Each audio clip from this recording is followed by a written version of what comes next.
The biggest mistake or problem with people with urinary frequency, especially at night, they don't know that 95% of the time, it's this other thing over here. And if you don't fix that, you're not going to see results. Let me tell you what doesn't work. Thinking that your prostate is the primary problem. So many people either take medications or natural things for the prostate. Doesn't really change the frequency of their urination at night. Sometimes people will say, well, it's a urinary tract infection, or it's kidney stones, or it's this or that. Yeah, it might be, but there's something way more common. The number one most common problem with urinary frequency at night is too much insulin in your blood. There's a condition called insulin resistance, which is a situation where your body's receptors are not absorbing insulin, and then the body has to compensate by sending signals to the pancreas to tell it to produce more insulin. There's a super high percentage of diabetics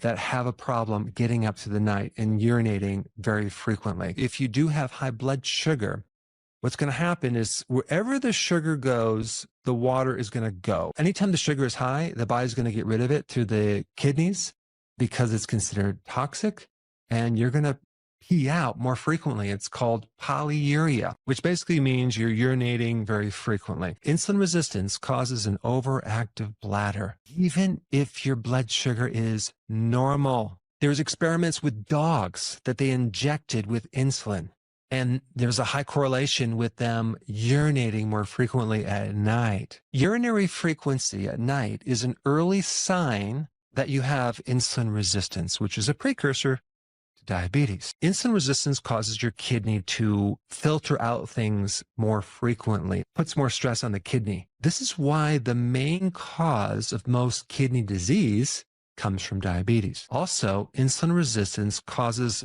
electrolyte imbalances. It affects more blood pressure at night, and insulin resistance increases cortisol, which can also increase urination. Insulin resistance in a female weakens the floor of your bladder and the pelvic muscles. Insulin resistance also creates a magnesium deficiency, which can aggravate this whole problem because you lose control of all these smooth muscles. The other interesting thing about insulin resistance is what it does to testosterone. It lowers testosterone. Some people that are treated with testosterone replacement therapy improve their bladder and their symptoms of excessive urination at night. As we get older and our testosterone goes down, people typically have more problems with their bladder and their control of urine, especially at night. And what's interesting is when people take testosterone replacement therapy, they actually can also improve insulin resistance. What would cause you to have more insulin resistance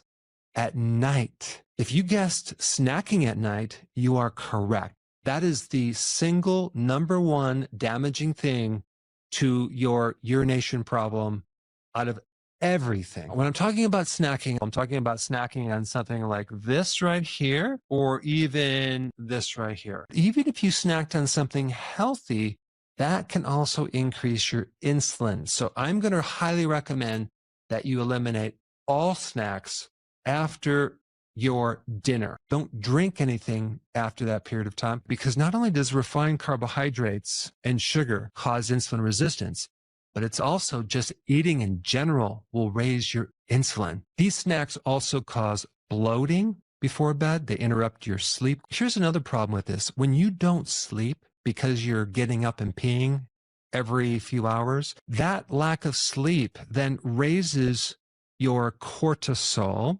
It will mess up your blood sugar to the point where it's going to cause you to crave more of the snacks at night in between meals. Also, a lot of times people snack because they're tired or bored or just out of habit. As a first step, if it's impossible to stop snacking, at least snack on something that's a little healthier, like blueberries or maybe strawberries or celery or even a grapefruit. But it's best if you snack on nothing and just get in the habit of not snacking. One of the smartest things to do is not to buy any more snack foods, because if this is sitting in the pantry and it's calling your name because you're watching TV and you're seeing these commercials, it can just trigger this, let me just have one. And then 1 turns into 2 and 3 and 4. And before you know it, you ate the whole bag. When you're on a low salt diet, you could also have a problem with urination at night. Just from the fact that what sodium does to your fluid, it helps you retain fluid. You do need a certain amount of salt in the diet. Also, some people are snacking because they're craving salt.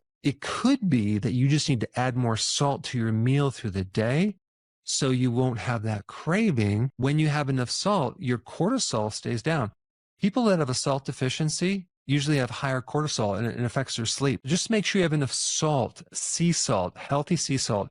I like the Himalayan sea salt, but there's other types of sea salt that you can consume. I talked about not snacking at night, but I also have to recommend through the day, go on a low carb diet. Don't consume over 30 grams of carbohydrates. Why? Because this will make a huge difference in your insulin resistance.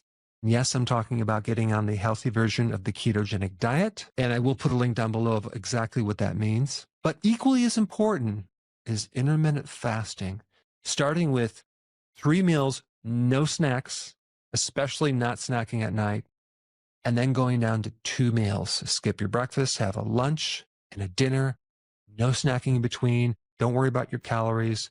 Eat until you're really satisfied. You have to break this habit of snacking. I'm telling you, this will work. It's worth it to do it. You'll be able to sleep through the night. You'll feel great in the morning. You'll have more energy.